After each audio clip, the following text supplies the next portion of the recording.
What's up sa inyo mga tropang kupulogs? Pag-uusapan natin ang nangyari noong last year sa isang concert. Okay, story time mga tropang kupulogs. Nung nagpunta ako sa Philippine Arena para sa Twice concert, may isang lalaki na katabi ko sa, I think it's UBB or LBC or Gen Ad, sabihin na natin, na parang may nangahawak ng private parts. Habang nag-e-enjoy kami at lumulundag yung mga fans, mayroong kakaiba. At alam ko na hindi ko siya sinisita.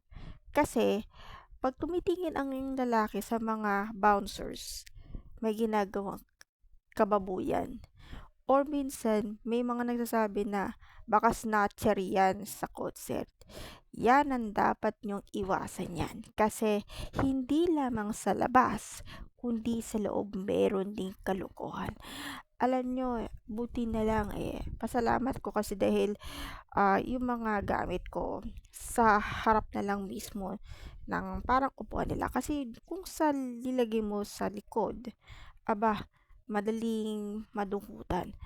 At minsan, may ginagawa din sa mga katabi, lalaki man o babae, na pinapahiran ng lotion or kahit ano, dapat sana pinagbabawal dahil minsan mayroon daw talagang kamanyakan dun sa concert.